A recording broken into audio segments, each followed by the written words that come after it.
And I think the people of Iran deserve freedom, dignity, and the right to decide their own future, even if we know this will be fraught with danger and instability during and after the war.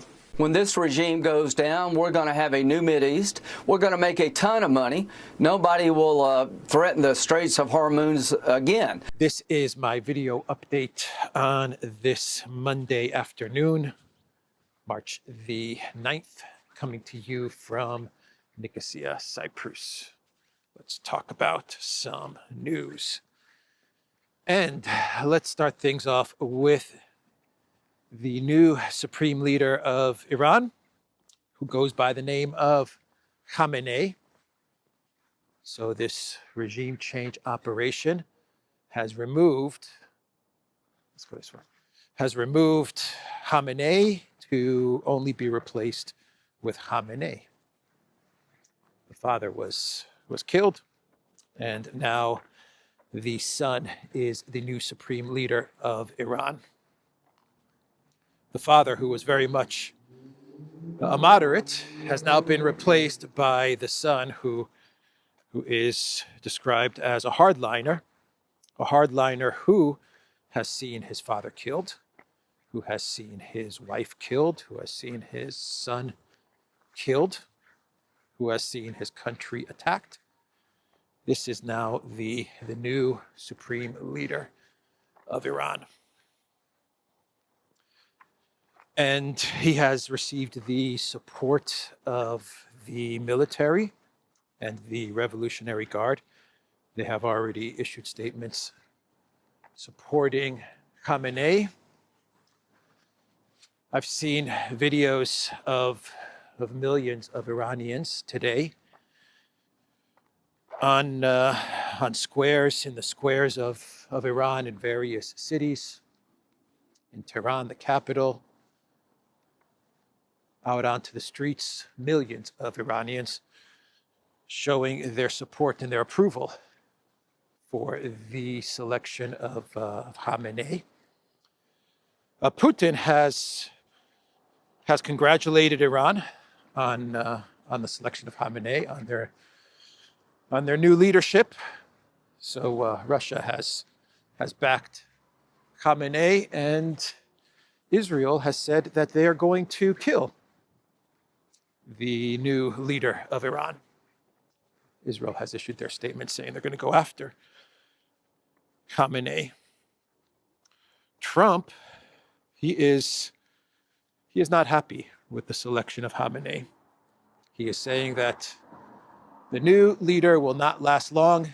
Trump continues to state that any leadership in Iran has to have his approval first. He must give the thumbs up to any leader that is selected, elected, chosen. Doesn't matter.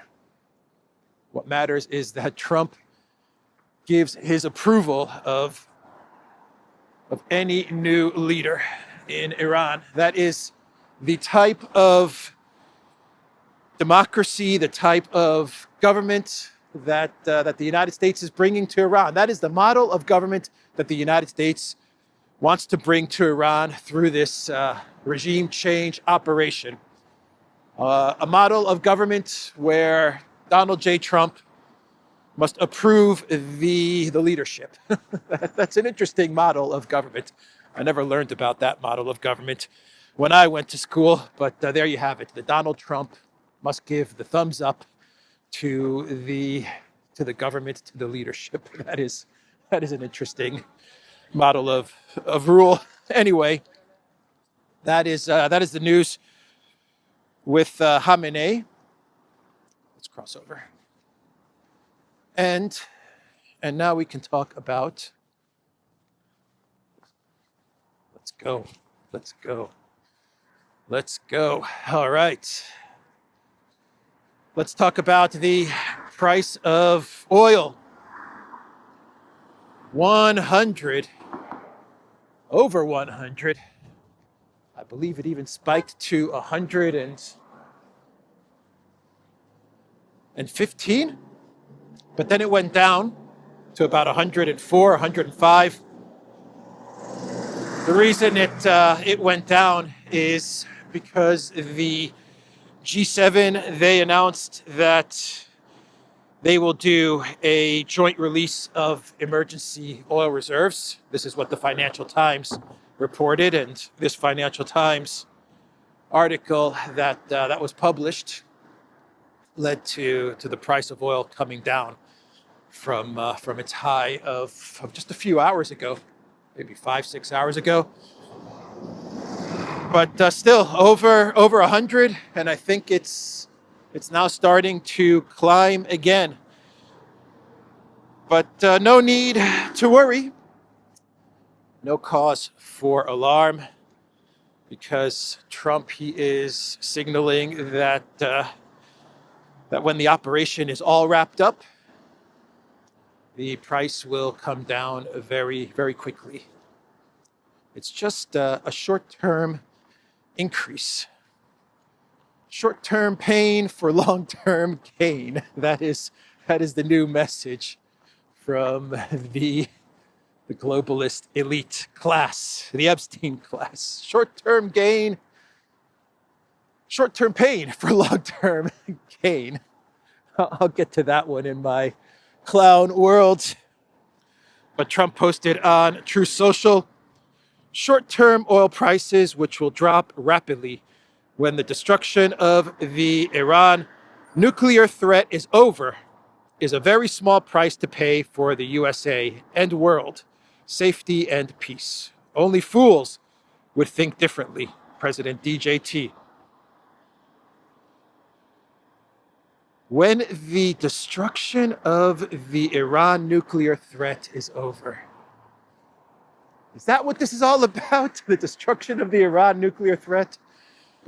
Is that what this war is about? DJT? Or is it about the protesters? Or is it about democracy? Or is it about regime change? Or is it about the oil? Lindsey Graham is saying it's about the oil. That is what Lindsey Graham is saying. Look, it's a short-term pain for a long-term gain. No need to worry, everybody. The prices will come down once the nuclear threat is over. And if you believe otherwise, well then, you're a fool if you think differently. You are a fool. I remember Steve Jobs telling us to think differently. Remember that Apple commercial? Think different? Well, only fools think different. Got it? Got it. Got it, Donald J. Trump. So the European Union is in big trouble with $100 plus oil price. And they had a cap on Russian oil of 40, and they wanted to bring it to 30, and now it's at 110. Boy, that price cap did not really work out for the EU, did it? They were looking to sanction. Whoa! They were looking to sanction. Oh my God! I almost slipped. All of Russian oil. Be done with the $40 or $30 price cap and just make it a complete ban of Russian oil by 2027. That's not going to work. I think that plan is over and done with. Or is it? Or is it? They have no reverse gear. So Ursula was speaking to EU foreign ministers or EU ambassadors. I don't know, she was speaking at some EU event. They're always having these EU events, these EU meetings and get-togethers. And Ursula, she really did not address the crash that is coming to Europe, the meltdown that Europe faces from these rising oil prices. I have to tell you, the Europeans, they don't seem very concerned. The EU top officials do not seem very concerned with the rising price of oil. they're concerned about the Iranian regime. That is what is concerning them. And Ursula gave her standard speech that she always gives when there's a regime change going down, which is the speech where she says that the people of Iran, of course you can replace it with the people of Ukraine or the people of Syria or the people of whatever. You can, Venezuela, doesn't matter. This is the standard speech that she always gives. The people of Iran deserve freedom, dignity, and the right to decide their own future. She always says that, the right to decide their own future. The people of Romania, right? When all the Romania TikTok election meddling was going down, she gave the same speech. The people of Romania deserve the right to decide their own future. The people of Venezuela have the right to decide their own future. The people of Ukraine have the right to decide their own future. Usually she then says, and their future is with Europe. with Ukraine, they have the right to decide their own future, and that's inside of the European Union, and that's a European future. So the Ukraine one, she switches it around just a bit. But who knows, maybe she'll say the people of Iran have the right to decide their own future, and it's within the European Union. And then Donald Trump is going to say, what? What are you talking about? I control the oil. I decide who's going to be the leader, not you, Ursula. So she also said that there should be no tears shed for the Iranian regime. The regime has inflicted death and imposed repression on its own people. They slaughtered 17,000 young people. So the United States says 30,000. Lindsey Graham sometimes goes with 40,000. The EU is going with, Ursula's going with 17,000. That's the number that she's going with. No tears should be shed for the Iranian regime. No tears. That is what Ursula said in her speech. She did not mention anything about the elementary girls' school. She didn't condemn the United States or Israel for its attack. She didn't really address what the EU is going to do with the oil crisis. At least I didn't hear her address the oil crisis. Her solution is more EU. The solution is always more Europe. To any problem that the EU is facing, mostly of their own doing, they create their own problems, but the way they solve their problems is for more EU. That's the solution. We can build a foreign policy that makes us stronger at home, more influential globally, and a better partner to countries around the world. That is a core pillar of European independence that protects our interests and advances our values. European independence, that's a good one. That's a good one. The independence of Europe, as if Europe is a country. The country of Europe must strive for its independence. So Fico and Orban, are telling the EU and telling Ursula to remove the sanctions on the Russian shadow fleet, on Russian oil, on the pipelines. Once again, they're saying that Zelensky needs to open up the Druzhba. And the reason is simple. We all know the reason. It's because of the oil crisis. Saudi Arabia's storage is almost full. Bahrain is out of the game. They are out. One of their refineries got completely smashed by Iran, even though Trump is telling us that Iran's military is non-existent. They have no military. It's been destroyed. But somehow they managed to smash Bapco, the Bapco refinery in Bahrain. And Bahrain is now offline. Force majeure, that is what Bahrain is declaring for all its shipments. And after Bahrain, Kuwait, Qatar, Eventually, Saudi Arabia will follow. Force majeure.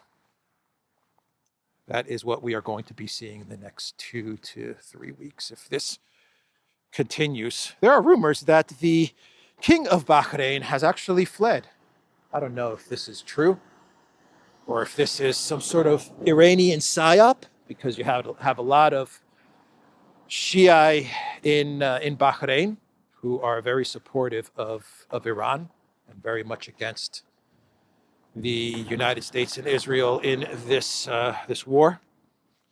So perhaps this is some sort of a psyop, but there are reports which claim that the king in Bahrain has bolted. He is Audi 5000. Anyway, Fitzo, he posted on X, "We have nowhere to turn. If Zelensky doesn't allow oil to flow to Europe, he is asking for the 90 billion loan to be stopped. No 90 billion for you. Either the Druzhba pipeline resumes, or if you do not resume the Druzhba, no 90 billion for you. Le Goblin Vert, the P.T. Barnum of Ukraine." Orban sent a letter to Ursula, and he pretty much said the same thing. The Druzhba needs to open, and we have to remove all sanctions against Russia. How possible is that? It's impossible. Impossible that is going to happen. Like I said, they don't even seem very concerned about what is happening with the price of oil. Ursula and co. They're talking about European independence. Price of oil is rising. What do? More Europe. That's what we do. More Europe. Lift sanctions on Russia? No, we can't do that. We cannot do that. So Macron is in Cyprus today, along with the Prime Minister of Greece, Mitsotakis. Those two are actually very good friends, Macron and Mitsotakis. And so they're coming to Cyprus to say that any attack against Cyprus is an attack on Europe. This is a political move from Macron and from Mitsotakis. This is all politics. And Macron is showing that he is the leader of Europe. He is taking this opportunity to come to Cyprus as he sends a warship to the Mediterranean. Greece is also sending various warships, or the warships may actually be here by now. They've sent 4 F-16s to Cyprus. And they're showing that they are the protectors, not only of Cyprus, they are the protectors of Europe. And of course, the protectors of the energy in the Mediterranean, right? The gas that is in the Mediterranean. Let's not forget about the gas platforms and the gas projects in the region. But Macron, he's also sticking it to the UK, isn't he? Because Starmer was unable to get anything to Cyprus. And of course, we're talking about the British overseas territories here in Cyprus that are actually under attack, that a couple of drones have hit. And Starmer cannot do anything to protect those overseas territories. There are no boats. There are no warships. There is nothing that the UK can send. This is the same Starmer that was talking about taking on Russia, right? The UK military is going to go to Ukraine to fight Russia, and they can't even send a rowboat to Cyprus. So Macron steps in to fill the void. He sticks it to the UK, he sticks it to Starmer. There are no Europeans here. There's no Merz coming here either. I've already talked about how Merz and Macron are also duking it out for who is going to be the leader of Europe. And Macron looks like he is now ahead. He is in the lead to be the leader of Europe. Emmanuel Macron in Cyprus, showing real leadership along with his little buddy, Kyriakos Mitsotakis. Where Macron goes, Mitsotakis follows. That's basically how it works. So Turkey is trying to be pulled into this war. There are forces at work that are trying to drag Turkey into this war, and we had another missile shot down by Turkey over Turkey, and it landed in some empty fields. At least those are what the reports are from Turkish officials. A ballistic missile shot down, and debris fell near Gaziantep with no casualties reported. And of course, Turkey issued a statement saying that if these attacks continue, then they will have to retaliate. They have all the right to retaliate if these attacks continue. You know, the interesting part is that Iran has issued a statement saying that they had nothing to do with these attacks, not only into Turkey. They issued a statement saying that we haven't attacked Turkey, we have not attacked Cyprus, we have not attacked Azerbaijan. This is what Iran claims. So if we believe Iran, and I'm not saying we should, but if it wasn't Iran, if we assume that Iran didn't do it, then who is trying to pull Turkey into this conflict? Of course, it may be Iran, maybe Hezbollah. Well, not Turkey. Cyprus, maybe Hezbollah, the drone into the overseas territory. But Iran is denying that they had anything to do with any of these attacks, including this latest missile that was shot down over Turkey. Whatever's going on, it is very dangerous, and we could see a major escalation if Turkey gets pulled into this. I hope they do not get pulled into this. By the way, Turkey is sending F-16s, I believe 4 or 5 F-16s, to the occupied north of Cyprus. So this is a very dangerous escalation, but they are now saying that they need to protect the occupied north of the island. So they are sending F-16s, basically mirroring the move from Greece. So you got to remember that when it comes to Turkey, very dangerous escalation, but it was Turkey, the United States, and Israel that worked together to carve up Syria. That was a very successful partnership, if you want to call it that, a cooperation between those three countries to get the regime change in Syria and then to carve it up and even put in ISIS, HTS, Al-Qaeda, al-Jilani in as the unelected president. So some very dangerous things seem to be developing in and around Turkey with regards to the war against Iran. Now, Lavrov, he met with Arab ambassadors in Moscow, and the ambassadors, they wanted Lavrov to put pressure on Iran to de-escalate. And Lavrov's reply to the ambassadors was why are you guys not condemning the attacks against Iran? That's fine that you want Russia to use some of its influence and leverage over Iran to try and get them to de-escalate. Understandable, but my question to all of you is, why are you not exerting leverage, exerting influence, pressuring Israel or the United States to de-escalate? Why are you not publicly condemning the U.S. attack against Iran? Why are you just blaming Iran? That was Lavrov's message to the ambassadors. He actually I believe he even condemned them for not mentioning the attack on the girls' school. He even brought that up. So on the subject of the Menab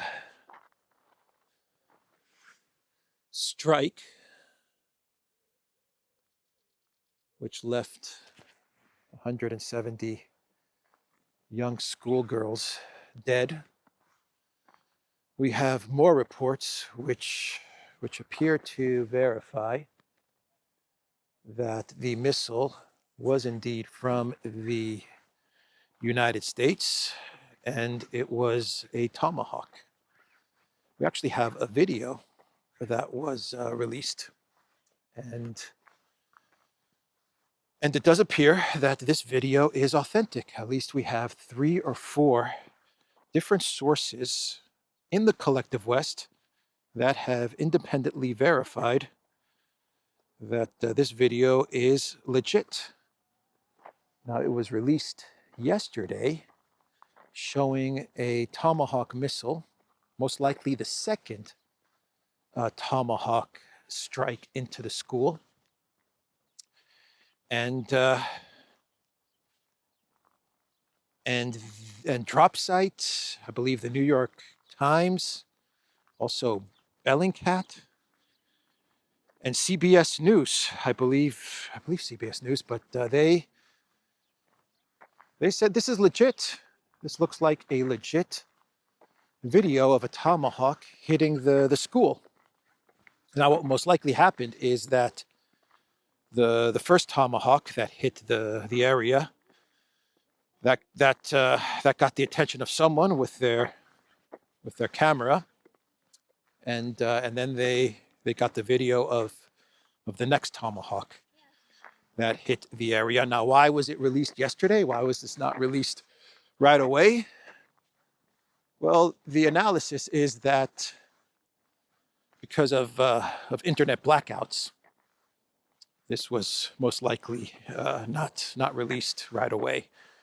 So we got it a couple of days after the strike. But my theory on this is a little different. I think they waited for Trump to say something. I think that Iran, they knew that they had this video, that people had taken this video of the Tomahawk hitting the school, and they sat on it. This is just a theory of mine. I have no proof of this. But once Trump told the media yesterday on Air Force One that this was Iran that hit the school, and he was very, very sure of it, Pete Hegseth, we're investigating. Pete Hegseth said, we're investigating. Iran kills civilians, he said. The U.S. doesn't do it. Iran kills civilians, and we're investigating the school. But Trump said, nah, it was Iran. And the minute he said that, what did you get? You got the video released. So this makes Trump look very bad. From the New York Times, U.S. Tomahawk hit naval base beside Iranian school, video shows. Interesting title from the New York Times. The evidence contradicts President Trump's claim that Iran was responsible for a strike at the school that killed 175 people, most of them children. And CBS News has the title, United States was likely responsible for bombing of girls' school in Iran per early U.S. assessment. So they're all coming out now with the truth about what happened, because we now have the video of the Tomahawk. So Trump really stepped in this one. He really stepped in it. So how about Trump's golfing buddy, Lindsey Graham, huh? How about that, Lindsey? Better get him to shut up, Trump White House, because he is doing all kinds of PR damage. Lindsey was on Fox News, of course, Fox News, Maria Bartiromo.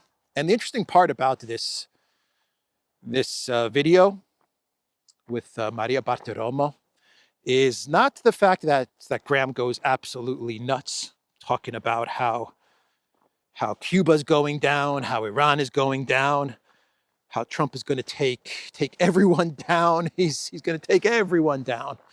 All the bad regimes, all the bad actors. The United States is going to march across the world and take them all down. That was Graham's message. Israel and the United States, you just wait to see what comes the next 2 weeks, Bartiromo, meaning what? We're going to blow the hell out of these people. And then Lindsey Graham said, if we get in a fight, I want to win it quick. I'm in Miami. You see the hat? Free Cuba. Stay tuned. The liberation of Cuba is upon us. We're marching through the world. We're clearing out the bad guys. Cuba is next. And he showed a Cuba hat. He showed a make Iran great again hat. He went absolutely berserko. Lindsey Graham. But that's, to me, that wasn't the alarming part. I mean, alarming, yes, but we're used to that from Lindsey Graham.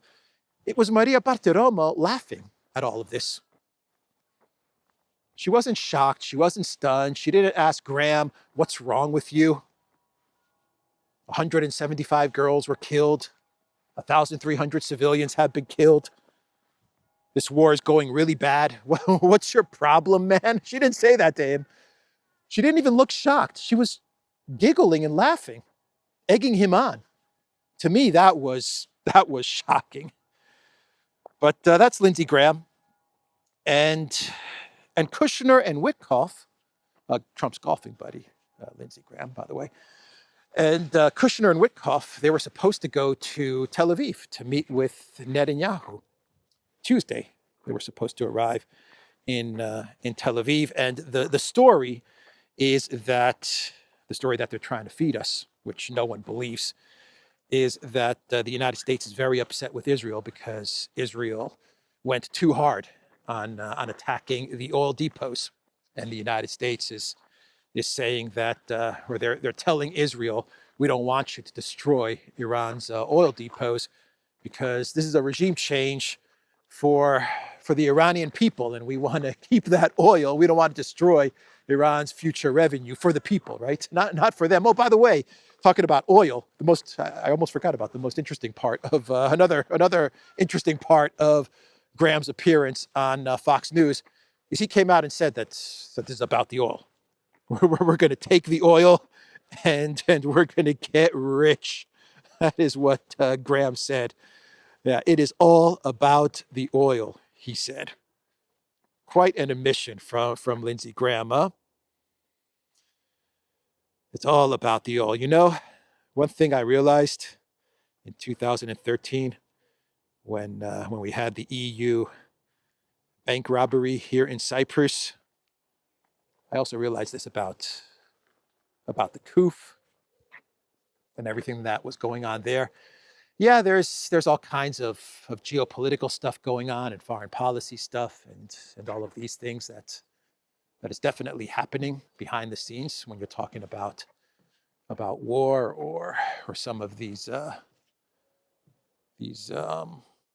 lockdowns and stuff like that. But at the end of the day, it's really just about money. It really is just about money. Graham said the U.S. will make a ton of money from the Iran war. A ton of money, he said.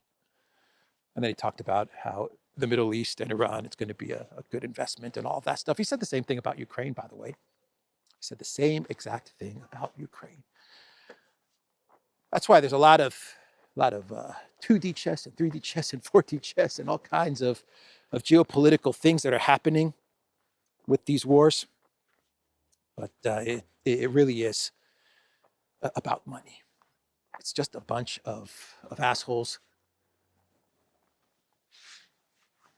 doing this for the cash.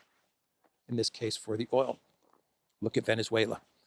Anyway, what was I saying? Right, the refineries, the oil depots that were getting hit in Iran. Kushner and Witkoff were going to go to Israel to tell them not to go after the refineries. We need those intact. That was the message that they were going to deliver to Netanyahu on Tuesday, and that trip has been canceled. Why would it be canceled? I thought that there's no problem with the Iranian military anymore. I thought that there's no military at all. It's all been obliterated and decimated, and it's non-existent. So what's the concern for Kushner and for Witkoff? Kushner, the Undertaker. And why would you travel to Tel Aviv if you want to meet with Netanyahu? Is Netanyahu even in Tel Aviv? I don't know. Why would you go there? There are rumors which claim that he's not even there, but maybe he is. Maybe he's there. So should we do some clown worlds? Let's see. Did I cover everything? Yeah, I think I got it all. Doug Burgum. On Friday, $100 million worth of gold arrived in the U.S. from Venezuela. The people of Venezuela are planning to erect a statue of Trump as a great liberator because he opened their economy. So who's getting this gold? Where is this gold going? Who's getting it? What's it being used for? Trump's sons back new drone company targeting Pentagon sales. Yeah, the Trump kids have a drone company, which should be getting a lot of business from all this war. Trump was playing golf yesterday. Got a war going on. His polls are tanking. His approval rating is tanking in all the polls, pretty much. Very unpopular war.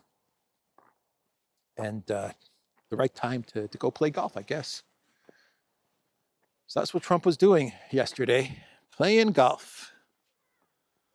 And Melania, she's announcing a partnership with Amazon Prime for her documentary.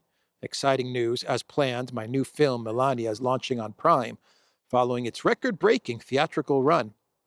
Now you can gain unprecedented access to my historical journey and view the never-before-seen footage, all from the comfort of your home. Enjoy. Melania on Amazon Prime. Jeff Bezos.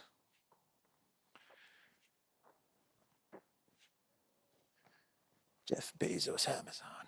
Jeff Bezos, Washington Post, right? So let's wrap up this video by talking about the latest script that has dropped for this war. Long-term, short-term, I'm messing it up all the time. It's been a long day. Oh boy, short-term pain, long-term gain. Short-term pain, long-term gain. Short-term pain, long-term gain. Say it all together now. Short-term pain, long-term gain. That's the script, everybody. And I will leave you with the video of our leaders and politicians going on the collective West media talking about short-term pain, long-term gain. Short-term pain, long-term gain. It's almost hypnotizing, isn't it? All right, that's the video for today. I wonder what lives under that bridge. We're not going to find out. I will see everyone tomorrow, theduran.locals.com. We are on Rumble, Telegram, and X. Go to the Duran shop, pick up some merch. Link is in the description box down below. And also check out our Substack. The link is also in the description box down below. That was a pretty rough video, wasn't it? Yeah, it wasn't the smoothest of videos, but all right. No worries. No scripts. Just me walking around in Nicosia, Cyprus. Take care, everybody. This is a short-term disruption for the long-term gain. Short-term pain for the long-term gain. Short-term pain be for long-term gain. We're going to have some short-term pain with long-term gain. Short-term pay for a long-term gain. Some short-term pain, yes, but we've got some long-term gain. Short-term spike for a long-term gain. Some short-term pain for American consumers. We may have to deal with that in the short term. Short-term and temporary. Temporary short-term pain. It's going to suck in the short term. Some short-term pain. Short-term pain. We have to focus on the short-term. Short-term. Short-term. Short-term. Short-term and long-term. Short-term blip. Hopefully this is a short-term pain. Short-term is highly outweighed of the long-term benefit. Some short-term pain for the long-term gain. Short-term sacrifice for a long-term gain.